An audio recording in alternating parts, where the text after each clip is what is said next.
Et si nos ordinateurs n'étaient pas seulement des machines qui traitent des zéros et des 1? Et s'il existait une autre manière de faire des calculs? Notre clé pour atteindre ce but se trouve dans les lois de la physique. Nous devons plonger dans un univers où l'intuition ne fonctionne plus. On parle ici d'informatique quantique. Restez avec nous.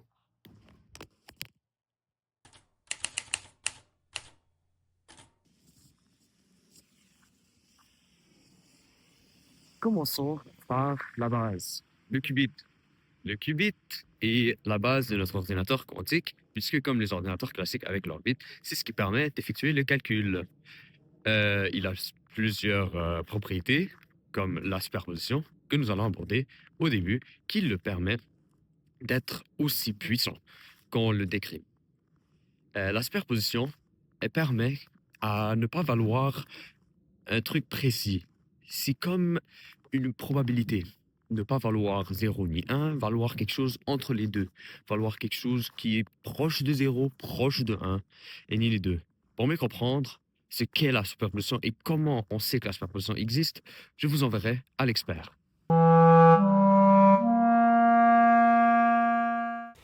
Bonjour et bienvenue. Moi et vous allons faire une expérience aujourd'hui. Et bien ici, j'ai le matériel. Une pomme quantique, une boîte et une autre boîte.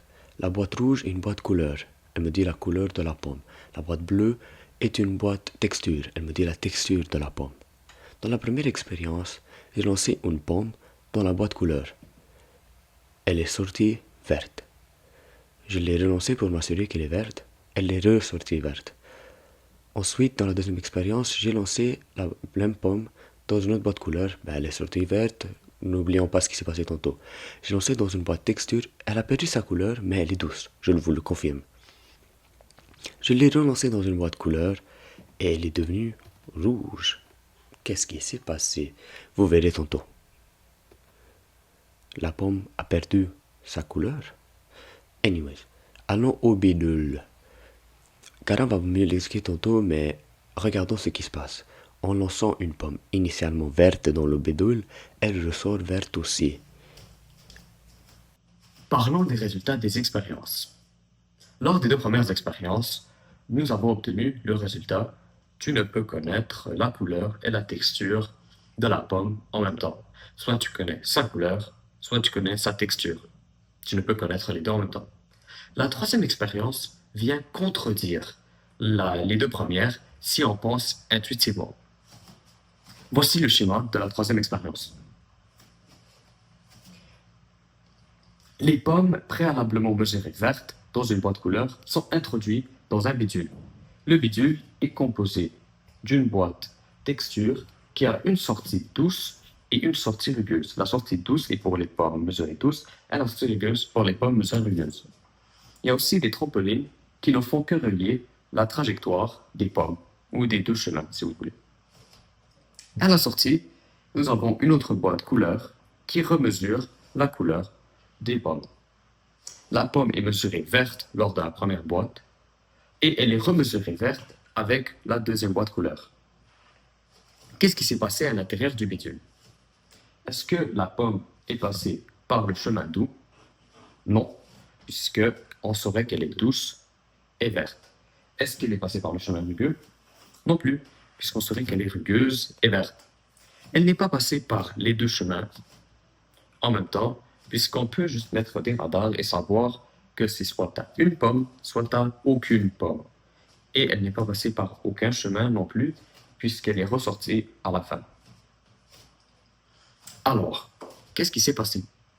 La pomme a fait le principe de superposition expliqué tantôt. Elle n'est pas passée par un, elle n'est pas passée par deux, elle n'est pas passée par tout, elle n'est pas passée par aucun chemin. Elle a fait une superposition. Si vous n'avez pas compris, je vous conseille vraiment de regarder cette vidéo. Il est un peu long, mais il m'a aidé vraiment à comprendre le principe. Passons à un principe plus facile, l'intrication.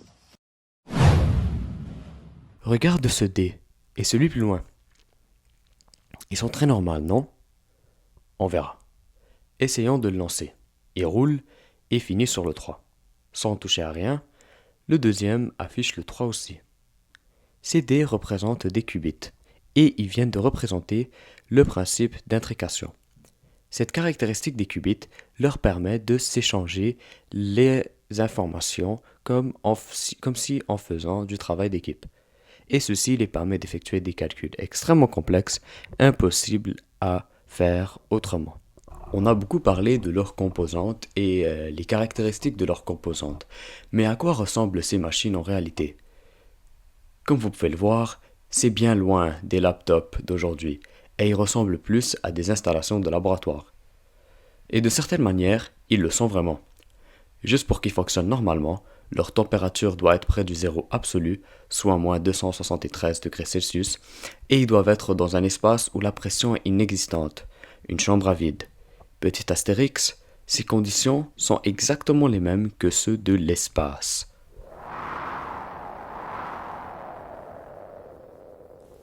Malgré ces restrictions, plusieurs compagnies de tech se sont lancées un projet d'ordinateur quantique.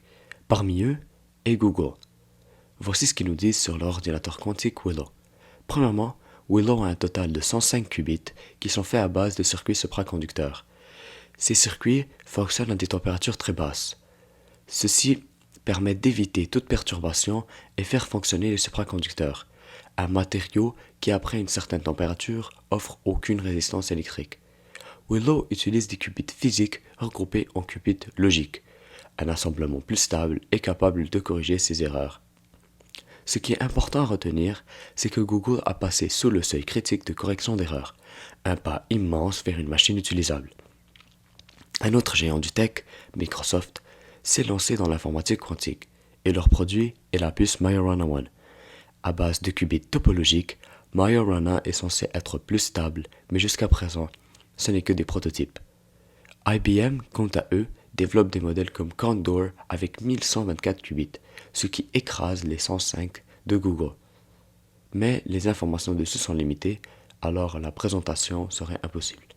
Ce qui est sûr, c'est que nous sommes encore dans la phase d'exploration, et les voies sont ouvertes. Des supraconducteurs, des qubits photoniques ou même topologiques. Tout est possible. Mais pourquoi tout ce travail? Le but de ces ordis, c'est d'aborder des problèmes que les ordinateurs classiques ont du mal ou prennent beaucoup d'énergie à résoudre. Voici les domaines qui bénéficient de ces ordinateurs. Le mot sur la bouche de tout le monde les 2 dernières années, l'IA. Et dans ce domaine, les ordinateurs quantiques ont leur place. Ils pourraient accélérer l'entraînement des modèles, améliorer la prise de décision ou même simuler des jugements humains. Dans la finance, la détection de fraude, les prédictions du marché et tout ce qui demande d'analyser de gigantesques bases de données, toute la finance, en bénéficierait.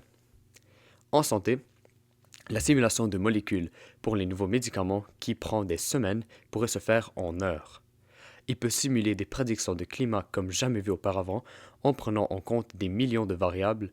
Ces prédictions seront plus précises, plus rapides et plus fiables. Pour la recherche et le développement, la résolution d'équations complexes, l'exploration de nouveaux matériaux, la simulation de la matière, en bref, tout ce qui a rapport avec le progrès, a rapport avec les ordinateurs quantiques. Ces machines, s'ils sont suffisamment puissantes, peuvent briser les systèmes de sécurité actuels sans effort. Les mots de passe, les données bancaires, tout ce que l'on chiffre serait décodé par un ordi quantique assez puissant en minutes. L'inverse est vrai aussi. Ce qui peut tout casser, peut tout résister. Ce même ordi peut créer des systèmes de sécurité infraudables, résistant même à ses pairs.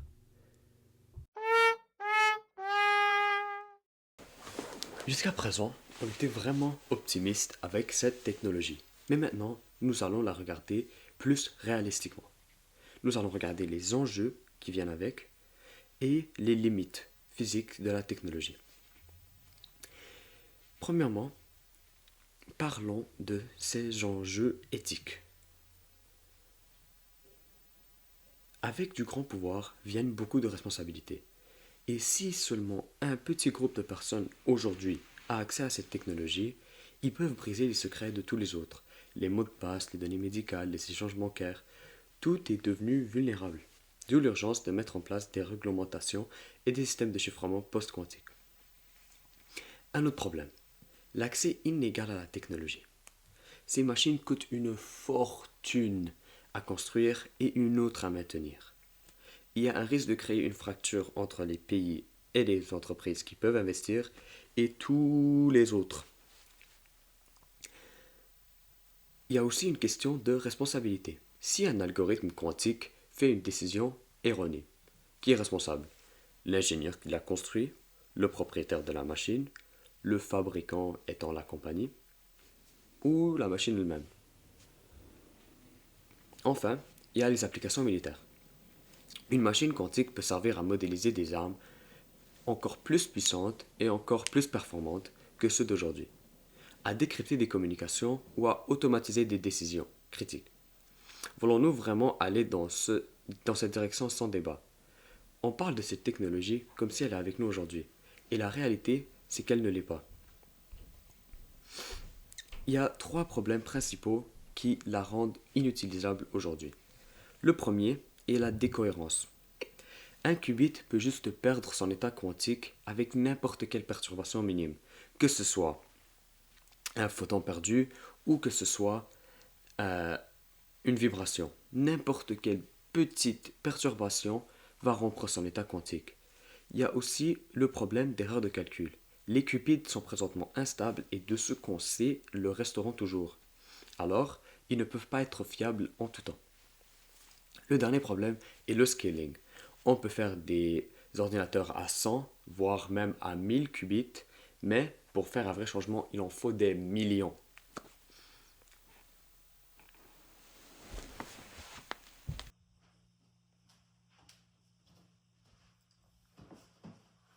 Alors, est-ce que le futur des ordinateurs passe par le quantique?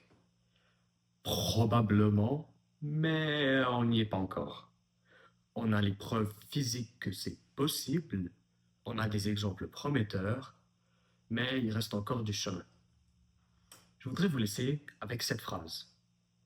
Pour se rendre plus loin, il ne faut pas penser plus grand, il faut penser autrement. À la prochaine.